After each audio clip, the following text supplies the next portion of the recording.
Primeira nota, não tem nada de proforma, é um grande agradecimento, é uma alegria, um compromisso estar aqui com vocês. Então, agradecer ao convite de José Augusto, do Sindicato dos Professores do Norte, toda a representação da FENPROF, na figura aqui do professor Mário Nogueira, me congratular com os colegas da pesquisa que nos enchem de motivação, inspiração, o professor Coimbra de Matos, a professora Raquel, o Henrique, que teve que sair de última hora, todos os que estão aqui presentes, os professores que vieram aqui à audiência para esse segundo seminário sobre desgaste profissional, e falar que foi com sentido exatamente, essas duas palavras são muito importantes, de alegria e compromisso, que eu viajei esses 7.800 quilômetros e fiz essas 10 horas, para estar aqui com vocês. E já peço desculpas de antemão, porque há 3 convidados internacionais, 2 deles vão ter tradução, né, vamos compreender perfeitamente o Christophe Dejoux, o professor Christophe Dejoux. É uma alegria estar com ele também aqui na mesa, aprende-se muito com ele, imenso sobre o nosso assunto. Professor Martin Henry, e o único que não vai ter tradução vai ser o vosso brasileiro aqui, então me perdoem pela impostura linguística. Bom, vamos a isso? O nosso percurso, a tentativa, não vai ser reconstituir o que foi o relatório que agora vocês têm em mãos, né? Na verdade, o que se apresenta aqui como resultados finais é um começo de conversa, né? Como a Raquel referiu muito bem, são 2 milhões de dados, quase 19 mil respondentes. Um inquérito dessa natureza, com essa complexidade, instiga que se dê passos à frente, né? Um ponto de partida muito importante, não um ponto de chegada, né?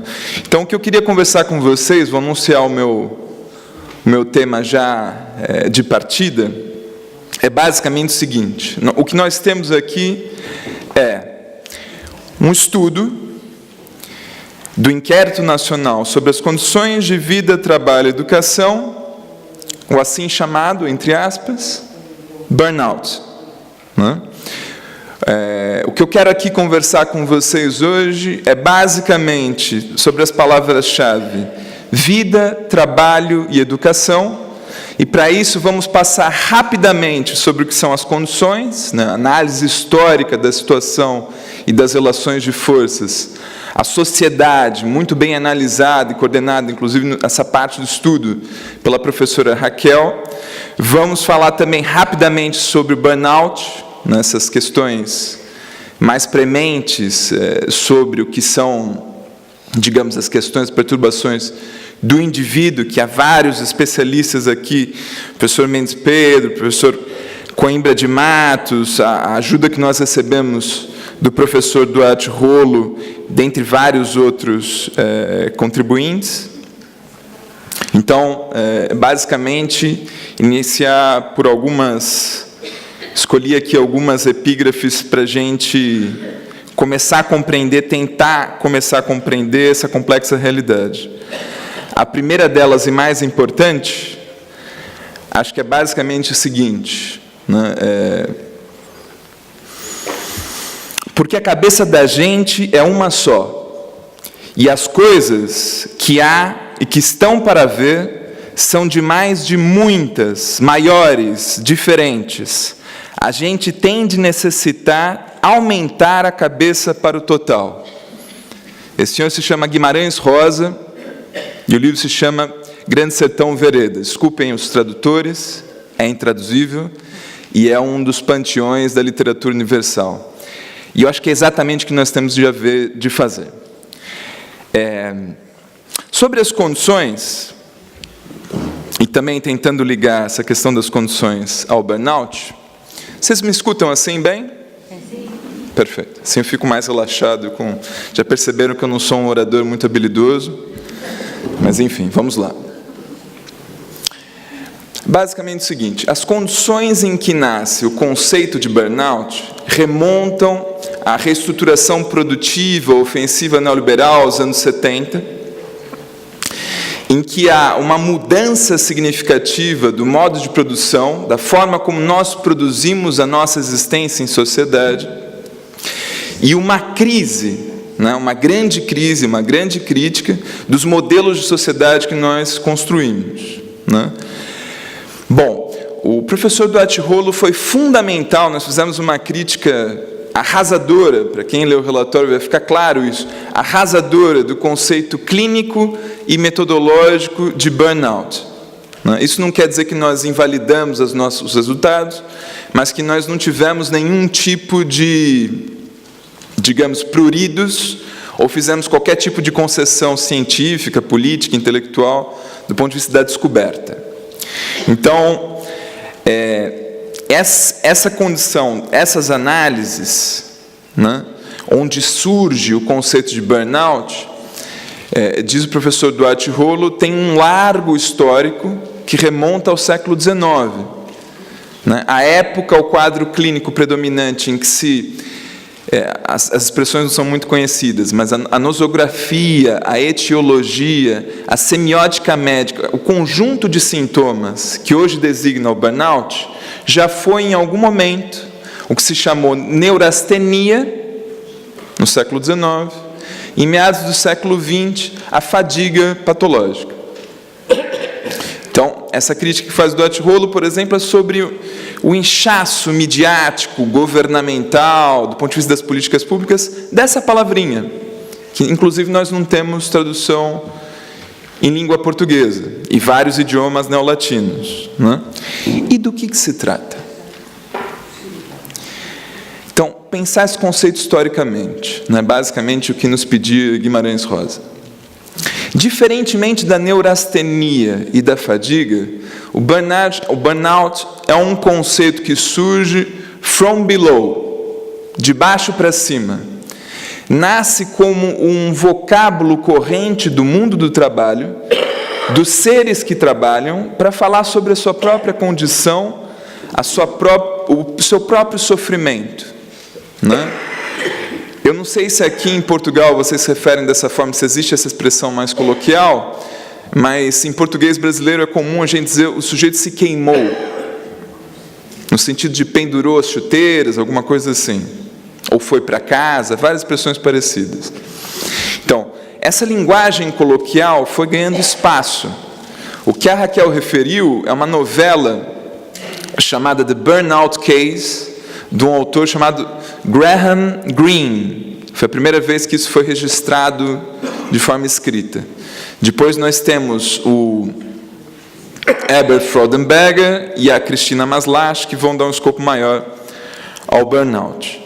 Mas o que eu queria aqui tratar com vocês, que esse queimar-se pelo trabalho surge num momento, num tempo histórico e num espaço social determinado, de organização da vida em sociedade. Então essa é a primeira nota. Sobre condições, sobre burnout. Agora vamos ao centro do que eu queria conversar com vocês, que é basicamente o seguinte.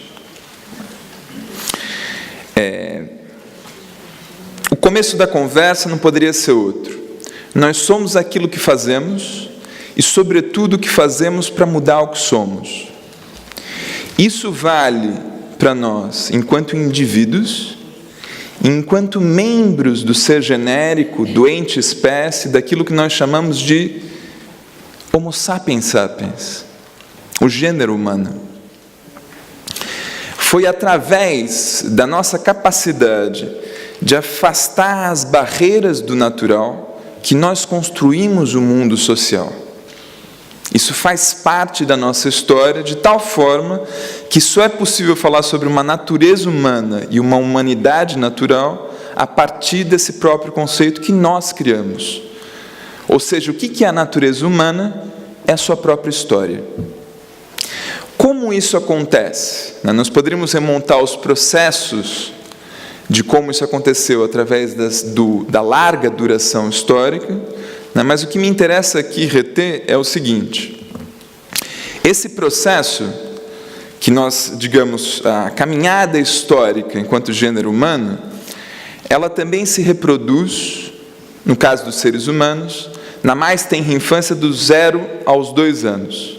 A autonomia que nós constituímos foi a mesma expansão do campo da liberdade que, enquanto espécie, nós atravessamos milênios a fio. Foi uma conquista árdua, difícil, complexa, contraditória. Não se trata de uma caminhada retilínea ou unilinear. Se deu aos saltos, com muitos problemas. Então, nós temos essa dupla dimensão enquanto indivíduo e gênero humano. E o que nos transforma, afinal? Qual foi a possibilidade de fazer esse salto para a liberdade, né, que eu estou chamando aqui como conceito de vida? Foi justamente o trabalho.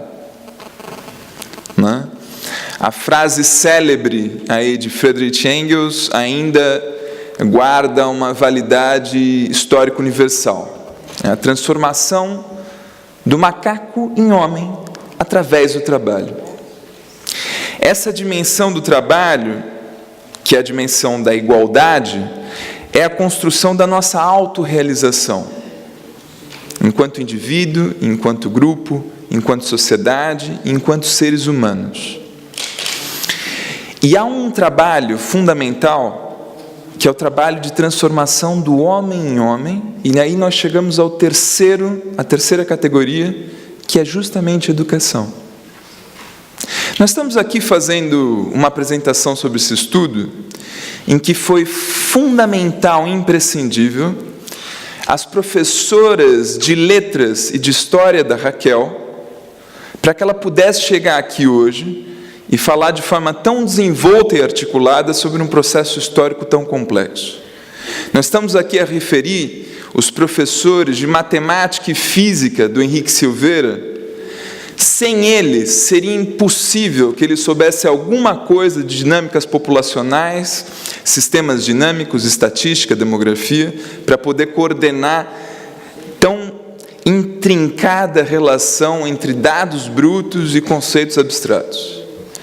Nós estamos também referindo os meus professores de Sociologia e Filosofia, sem os quais seria impossível estar aqui diante de vocês hoje. Então, nós estamos falando sobre vocês. E me permitam me incluir sem nenhuma demagogia ou populismo, venho aqui como investigador, como cientista, mas basicamente falar para vocês como educador. A educação é fundamental. E eu fiz essa viagem de 7.800 quilômetros e de 10 horas de um país que viu destruir o seu sistema educacional público. Então, se hoje o professor Mário Nogueira pode me dizer, em tom de brincadeira, que eu sou um conterrâneo de Jair Bolsonaro, que vocês podem imaginar, estragou a minha manhã.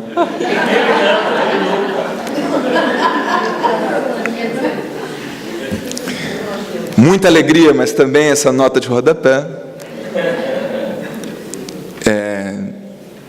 Não é secundário lhes dizer com todas as palavras que isso foi um grande golpe que não começou num só evento. Se destrói a educação pública, se destrói a esfera do debate, do contraditório, se faz uma evolução brutal da civilização à barbárie, em que, como ponto de chegada e não ponto de partida, uma figura tão unanimemente bestial, todos os jornais mundiais, todas as manchetes globais, não tem nenhuma dúvida a respeito. Como uma figura como essa faz 46% no primeiro turno das eleições gerais do Brasil? Então, o que eu quero lhes dizer é o seguinte: vocês são uma trincheira avançada, uma casamata de luta pela liberdade, pelo esclarecimento, pela modernidade, pelo debate público. Façam dessa trincheira algo que seja efetivo e não esperem até que seja tarde demais.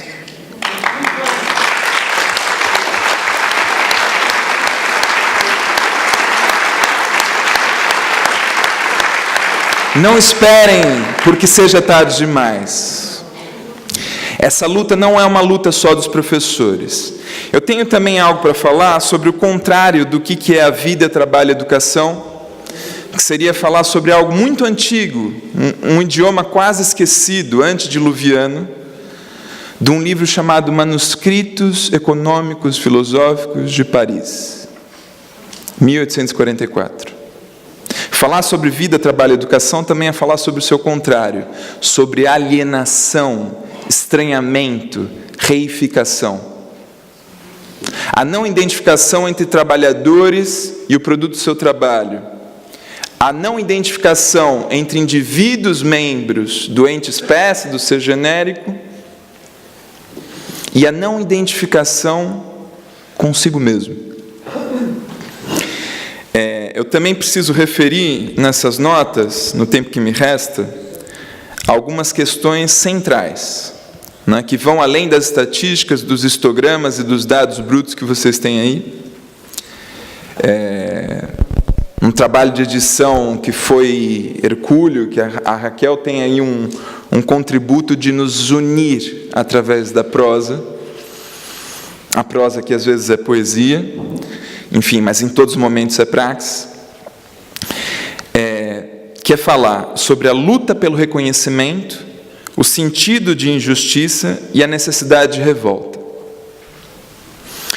A luta pelo reconhecimento, né, aquilo que Axel Honneth chama da gramática moral dos conflitos sociais, parte de um pressuposto. O pressuposto que nós existimos com o outro, para o outro, em comunhão com o outro, e que é uma luta por haver uma identificação coletiva enquanto um sentido de pertença. Esse grupo social do qual nós fazemos parte tem uma função essencial, que é a humanização do humano. O ser humano não chega ao globo terrestre como ser humano. Ele nasce como candidato à humanidade. O que nós temos ao nascer é a nossa morfologia humana. Tudo que há de humano, quando nós nascemos, ainda está por ser inaugurado. Ou seja, nós precisamos da mediação fundamental de seres complexos do gênero humano que nós chamamos de adultos. Inicialmente são os nossos pais, nossas mães, nossos grupos cuidadores, e para avançar essa barreira do natural, os educadores são fundamentais. É esse o reconhecimento que é preciso. Também salarial, também em termos de carreira, também em termos de reconhecimento dos anos de trabalho, mas fundamentalmente a missão histórica universal que vocês carregam dentro de si, que nós carregamos dentro de nós. Segunda questão é o sentido de injustiça, né? Um autor com o qual nós não simpatizamos no todo com a sua obra, mas que nos legou um trabalho muito interessante, que é justamente esse, né, sobre a injustiça, um autor chamado Barrington Moore, que faz um apanhado, uma espécie de rapsódia muito heterônomo, né, com muitas entradas e saídas possíveis, mas que fala basicamente sobre o seguinte, que como nós nos colocamos em movimento, sobretudo para evitar um mal no horizonte.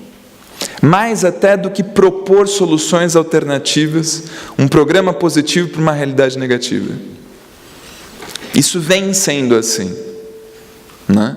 Então, digamos que esse chamado que eu faço para que sejamos luz no meio das trevas é também o chamado do sentido de despertar para a injustiça.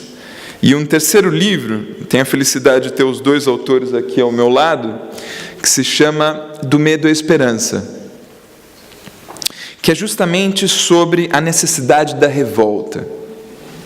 A necessidade da revolta nesse livro aparece como um momento negativo e positivo. É preciso haver indignação e contestação, né? Se enfrentar por meio da palavra e dos atos a uma ordem constituída, mas é preciso também superar essa própria indignação através da revolta e da insurreição. Ou seja, transformar isso em impostação programática, indignação em ato.